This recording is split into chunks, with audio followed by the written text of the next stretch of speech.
तो hello guys, आज हम पढ़ेंगे थर्मोडायनेमिक्स में यूज़ होने वाले मैथमेटिक्स बैकग्राउंड्स की और कुछ कोफिशिएंट्स की। मैथमेटिक बैकग्राउंड में अपने को सबसे पहले समझना है पार्शियल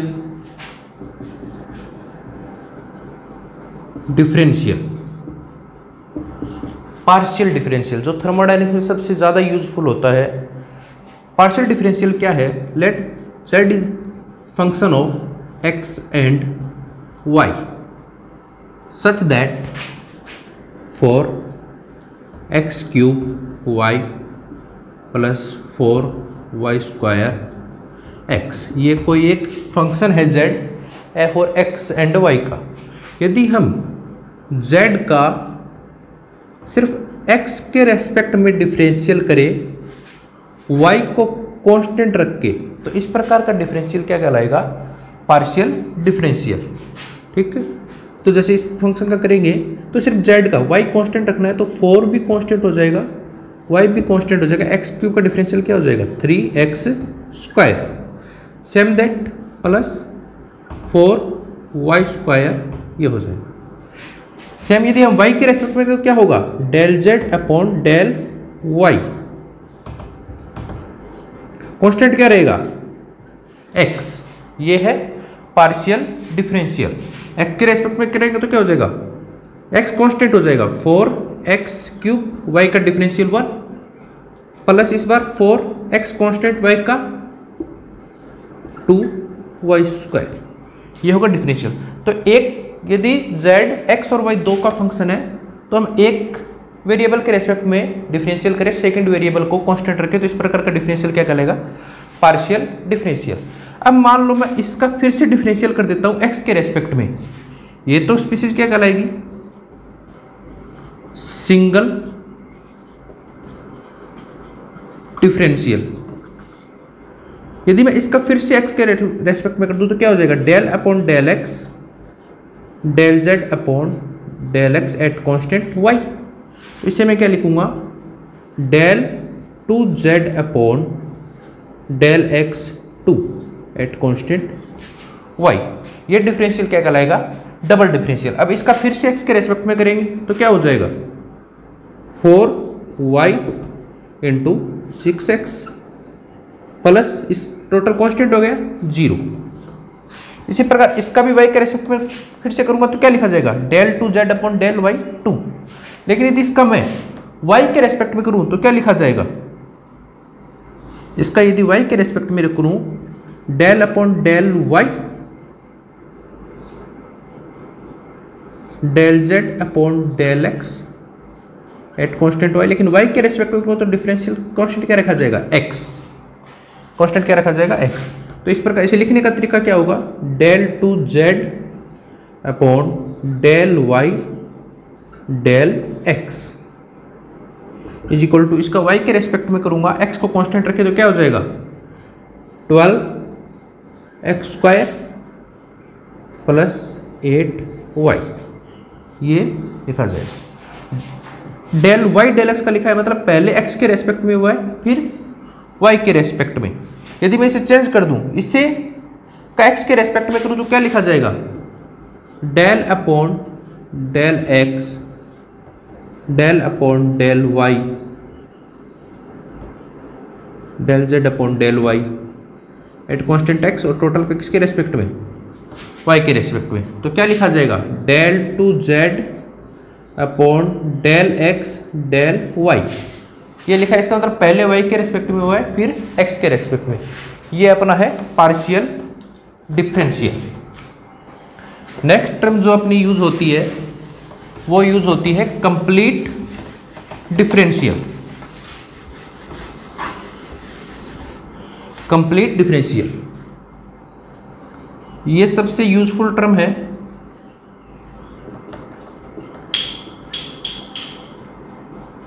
कंप्लीट डिफरेंशियल क्या है? Let z is equal to function of x and y, z के x y। तो इसका कंप्लीट डिफरेंशियल कैसे लिखा जाएगा? dz is equal to del Z upon del x at constant Y D Y plus del Z upon del Y at constant x D Y. यदि Z X और Y का है तो डी जेड कंप्लीट डिफरेंशियल से Z क्या लिखा जाएगा, del Z upon del x at constant Y D Y plus del Z upon del Y at constant x, ये होगा D X. D x del Z upon del Y at constant x D y, ये क्या कहलाएगा, complete differentiation.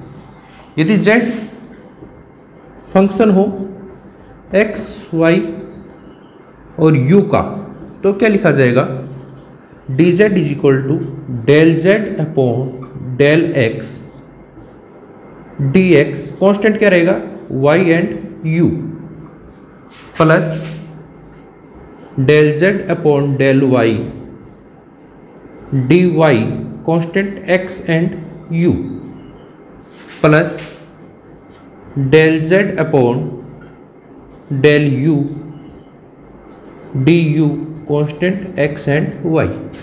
ये है complete differentiation लिखने का तरीका।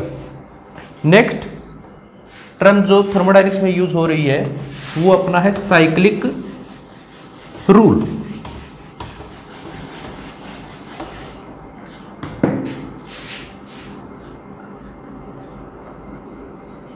साइक्लिक रूल, साइक्लिक रूल क्या है कि मान लो z है function of x and y, तीन वेरिएबल हो गए अपने पास, x y independent, z dependent. तो यदि तीन वेरिएबल हो तो इसे हम साइकिल के रूप में लिख सकते हैं। तो इसे हम साइकिल के रूप में यदि लिखें, कैसे, किसी से भी स्टार्ट कर लो, del Z upon del X constant Y into del Y sorry, फिर यहाँ से रखो del x upon del Y at constant Z into del Y upon del Z into X. तीन वेरिएबल हो तो तीनों को यदि साइकिल के रूप में लिखेंगे तो इनका रिजल्ट में से क्या आएगा, -1। इनका रिजल्ट में से क्या आएगा, -1। तो इसे हम दूसरे तरीके से क्या लिख सकते हैं, del Z upon del x at y del x upon del y constant z del Y upon del z constant x plus 1 is equal to 0। ये रूल क्या कहलाता है, साइक्लिक रूल। ठीक है, इसे थोड़ा सा चेंज करता हूं मैं, यदि ये इधर जाएगा del Y upon del z इस साइड जाएगा तो क्या हो जाएगा, del Z upon del x at y del x upon del Y at z is equal to, ये इस साइड जाएगा तो अपोजिट हो जाएगा, minus del Z upon del Y at constant x. ये भी ध्यान रखना, यदि हम डिफरेंशियल को दूसरी साइड लेके जाते हैं, इन्वर्स करते हैं, तो ये इसका हो जाएगा इन्वर्स, ये इधर जाएगा तो क्या होगा, del Z upon del x at y del x upon del Y at z plus del Z upon del Y at x is equal to क्या होगा, 0। ये भी एक साइक्लिक रूल की क्या है, टर्म है। साइक्लिक रूल से क्वेश्चन डायरेक्ट पूछे भी जाते हैं और बहुत डेरिवेशन के काम में भी आता है। यही साइक्लिक रूल यदि हम आइडियल गैस के लिए लिखें तो क्या लिखा जाएगा,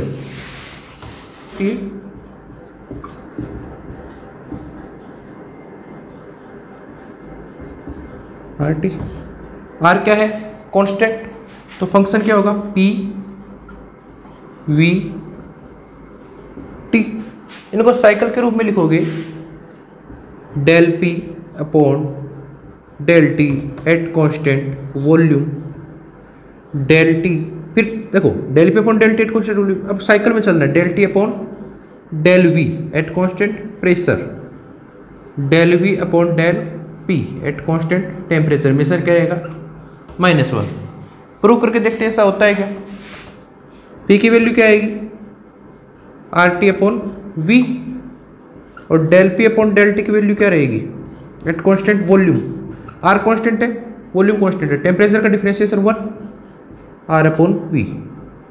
टेम्परेचर की वैल्यू क्या आएगी, पी वी अपॉन आर, तो del T upon del V at constant pressure. Pressure constant है, आर कांस्टेंट है, वॉल्यूम का डिफरेंशिएशन क्या हो जाएगा 1, वैल्यू क्या आएगी P upon are. V is equal to क्या होगा, R T upon P, del V upon del P at constant temperature. Temperature constant है,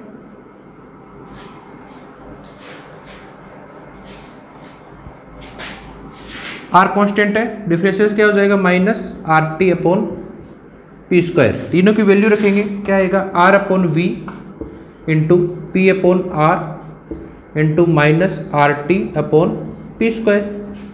आर से आर कैंसिल हो जाएगा, एक पी से एक पी कैंसिल हो जाएगा, क्या बचेगा minus R T upon P V. P we की जगह आर टी रख देंगे, minus R T upon R T, value क्या आएगा -1। ये क्या है साइक्लिक रूल। लेकिन साइक्लिक रूल में ध्यान रखना हमेशा वैल्यू कांस्टेंट साइकिल में चले, P T, T V, V P, किसी भी साइकिल में क्लॉकवाइज या एंटी क्लॉकवाइज, और कांस्टेंट अपोजिट रहे।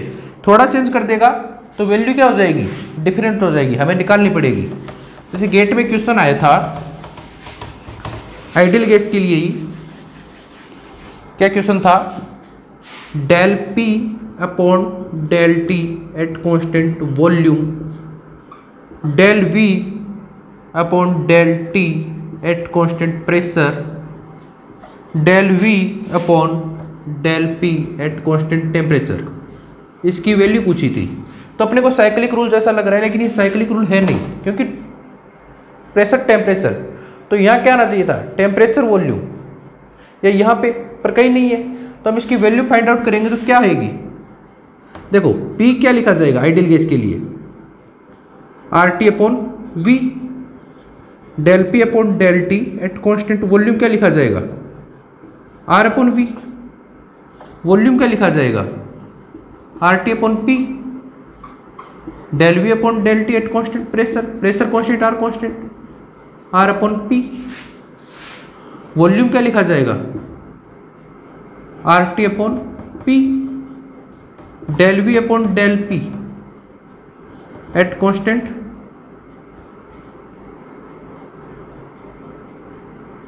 टेम्परेचर, क्या लिखा जाएगा minus R T upon P square, ये लिखा जाएगा। तीनों की वैल्यू रखेंगे तो क्या आ जाएगा R upon V into R upon P into minus R T upon P square, ये लिखा जाएगा। तो ये आ जाएगा R square into minus R T upon P square into P V, P V is equal to R T cancel, तो value क्या आ जाएगी minus R square upon P square. इस प्रकार आप डिफरेंशियल से आप वैल्यू निकाल सकते हो, ठीक है। ये है साइक्लिक रूल। नेक्स्ट हम पढ़ेंगे exact and inexact differential. Exact and इनएग्जैक्ट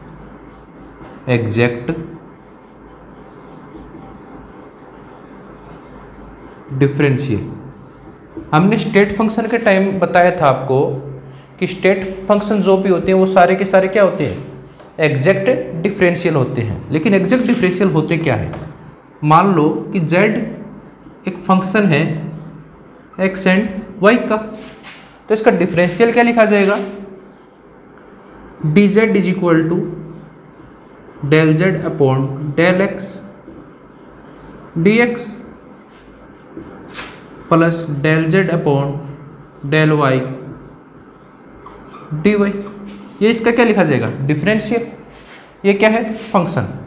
इस टर्म को मैं m नाम दे दूं और इस टर्म को मैं n से डिनोट कर दूं तो dz क्या हो जाएगा, m dx plus n dy, ये हो जाएगा। अब एग्जैक्ट डिफरेंशियल क्या कहता है, यदि मैं इस m का y के रेस्पेक्ट में डिफरेंशियल कर दूं, del m upon del y, constant क्या रहेगा x, और n का x के रेस्पेक्ट में डिफरेंशियल कर दूं, del upon del x, constant क्या रहेगा y, ठीक है। और यदि दोनों बराबर हो, दोनों बराबर हो तो इस प्रकार के फंक्शन को क्या कहते हैं, एग्जैक्ट डिफरेंशियल। यदि ये दोनों बराबर हो then dz is called exact differential. dz को हम क्या बोलेंगे, exact differential, and z is state function. z क्या होगा, स्टेट फंक्शन होगा। और इस थ्योरम को हम क्या बोलते हैं, आइलर्स थ्योरम। ये आइलर थ्योरम को ओबे करता है।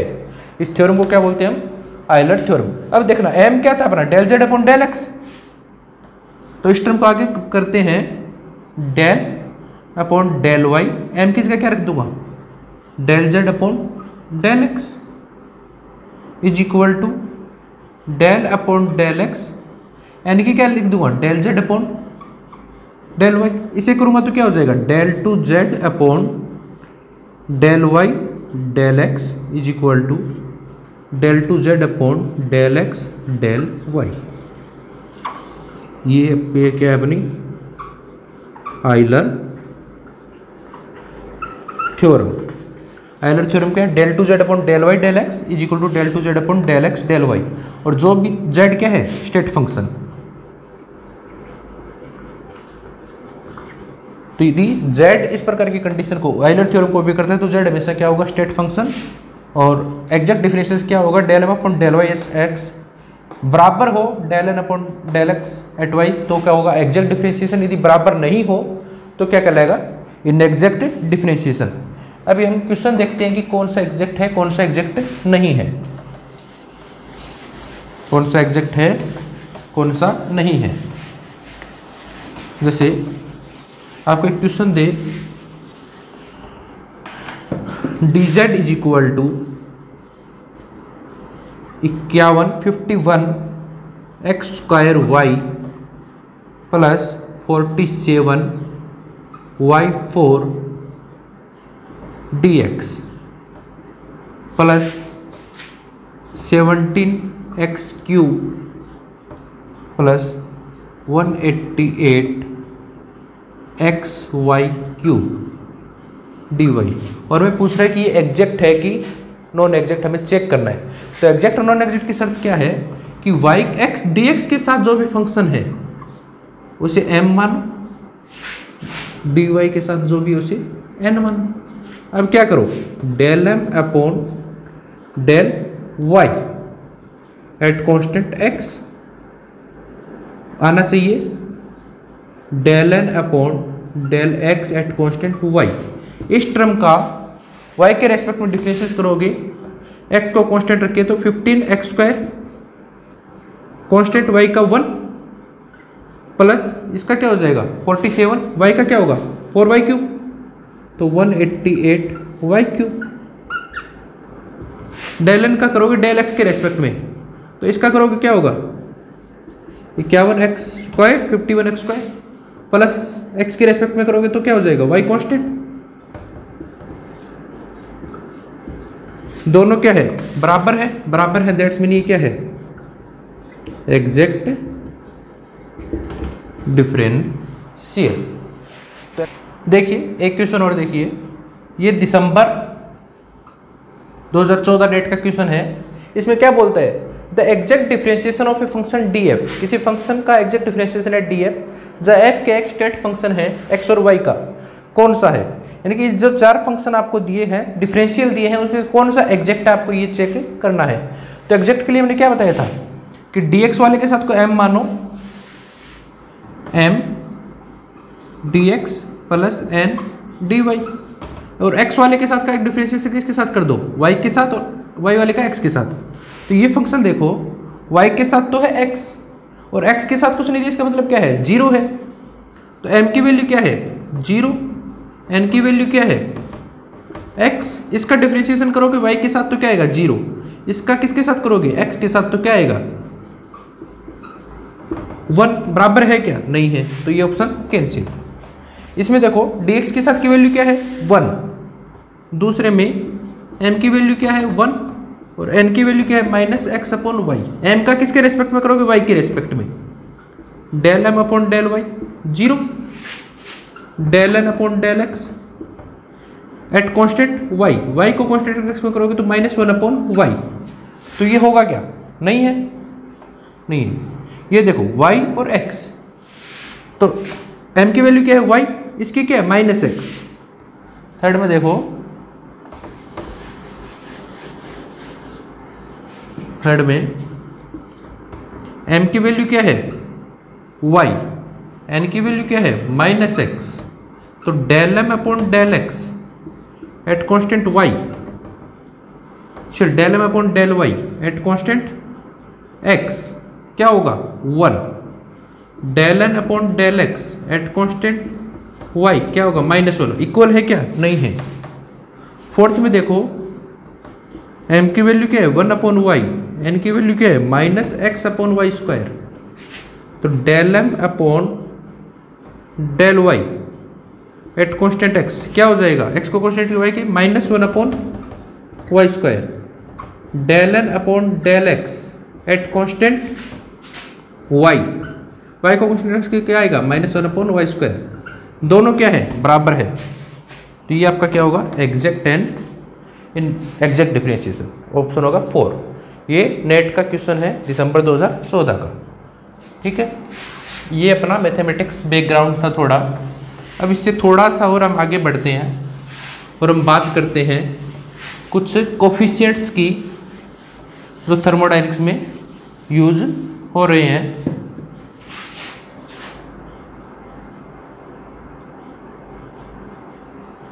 थर्मोडायनेमिक्स कोफिशिएंट जिसमें पहला है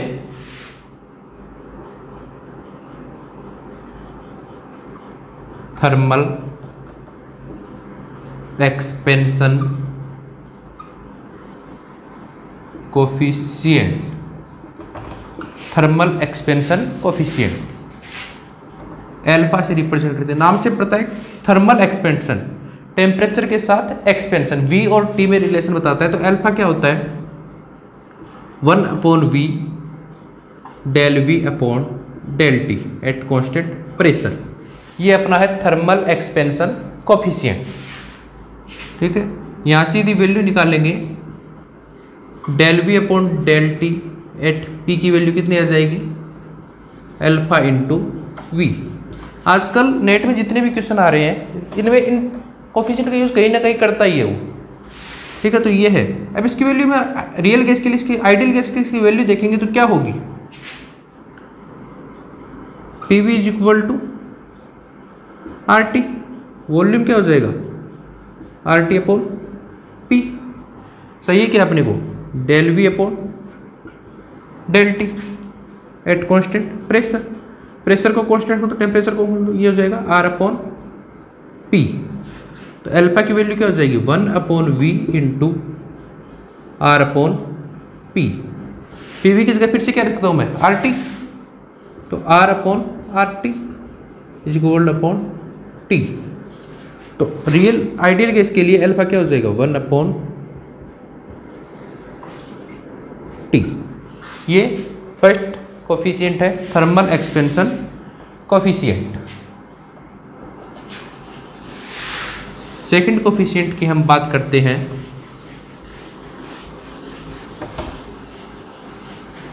that is compressibility factor. Isothermal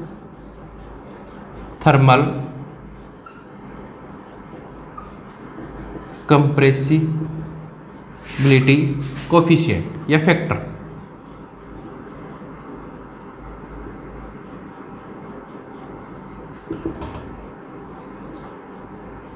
coefficient ये है आइसोथर्मल कंप्रेशन, इसे बोलते हैं बीटा।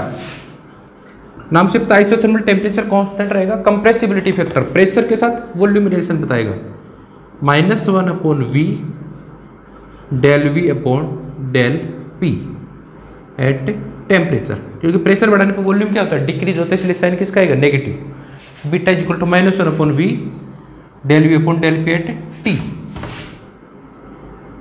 यहाँ से del V upon del P at T क्या हो जाएगा, -βV।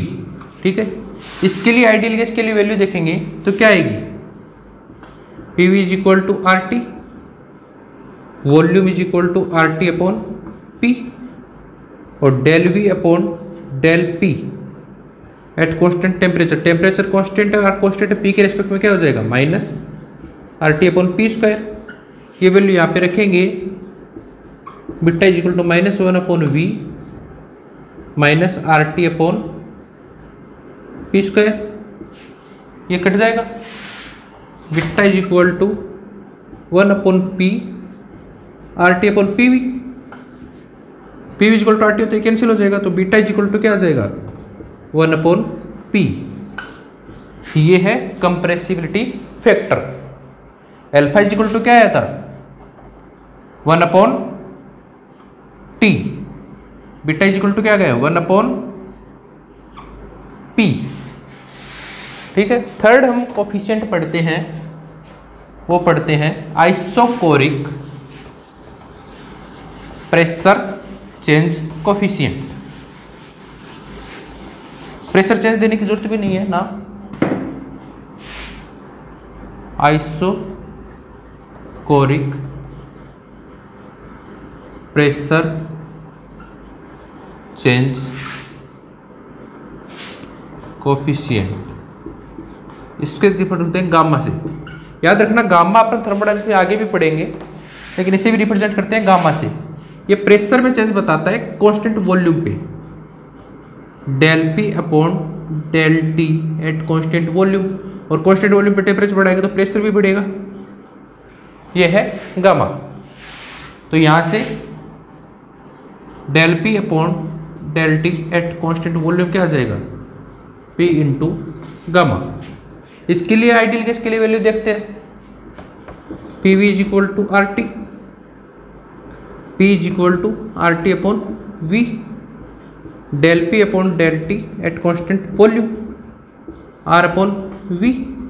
ये रख देंगे 1/P into R upon V। PV किस जगह RT, R upon RT is equal to 1/T। Gamma की वैल्यू भी क्या आ जाएगी, 1/T।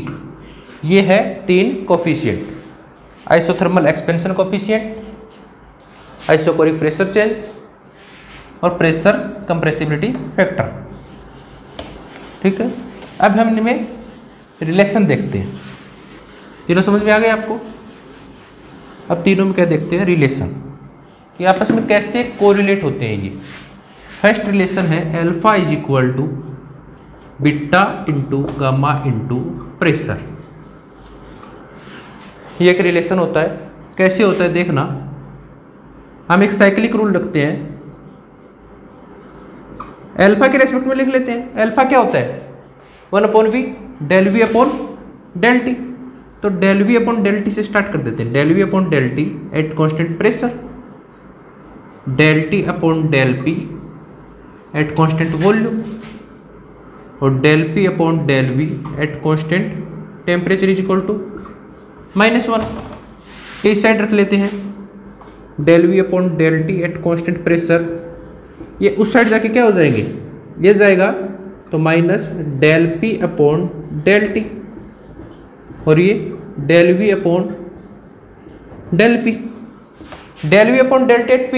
याद करो हमने क्या किया था, इसे लिख सकता हूँ मैं अल्फा इंटू V, इसे लिख सकता हूँ मैं alpha into V। del P upon del T, इसे क्या लिख सकता हूँ मैं, पी इंटू गामा, और del V upon del P, इसी क्या लिखता हूँ मैं, minus beta into V, V से वी कैंसिल हो जाएगा, तो alpha is equal to beta into gamma into P. एक तो ये रिलेशन याद रखना, alpha is equal to beta into gamma into P, first relation तीनों कोफिशिएंट्स में। सेकंड रिलेशन क्या होगा,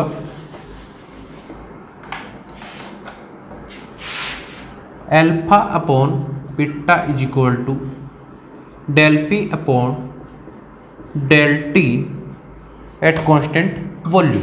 ये इंपॉर्टेंट रिलेशन है क्योंकि इससे हम 2-3 रिलेशन और भी पढ़ेंगे। तो देखो, इसको प्रूव करने के लिए हम इस रेस्पेक्ट में साइक्लिक रूल लिख लेते हैं, del P upon del T at constant volume, del T upon del V at constant pressure, del V upon del P at constant temperature is equal to -1। तो del P upon del T at constant volume की value क्या आ जाएगी, ये उस side जाएंगे, तो minus del V upon del T at constant pressure into del P upon del V at constant temperature, यही होगा, minus del V upon del T. इसे मैं अपोजिट लेके जाऊंगा तो क्या लिखूंगा, del V upon del P at constant temperature, ये लिखूंगा। इसकी वैल्यू कितनी होती है, अल्फा इंटू वी, इसकी कितनी होती है, minus beta into V, minus का साइन पहले से, माइनस माइनस पॉजिटिव, वी से वी कैंसिल, तो del P upon del T at constant volume क्या आ जाएगा, अल्फा अपॉन बीटा। ये है दूसरा रिलेशन। तीसरा, alpha upon beta for ideal gas. Ideal gas के लिए इसकी वैल्यू क्या होती है, तो हम वैसे भी डायरेक्ट कर सकते हैं क्योंकि हमने अल्फा क्या किया था, 1/T, ये पढ़ा था, और बीटा 1/T, ये पढ़ा था। तो यहां से क्या हो जाएगा, अल्फा अपॉन बीटा क्या हो जाएगा, P अपॉन T, ये हम कर सकते हैं, अल्फा अपॉन बीटा। लेकिन इससे एक रिलेशन निकालना चाहे तो एक रिलेशन हम इससे भी निकाल सकते हैं। क्या निकाल सकते हैं, देखना, अल्फा अपॉन बीटा क्या है, del P upon del T at V, और P V is equal to R T.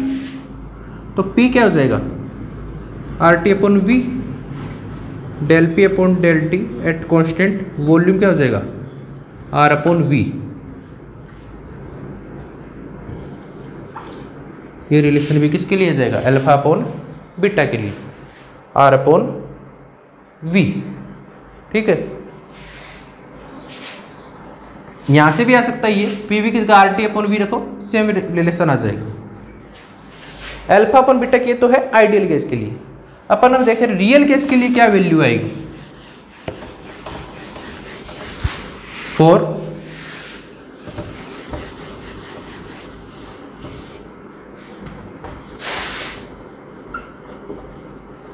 Real gas.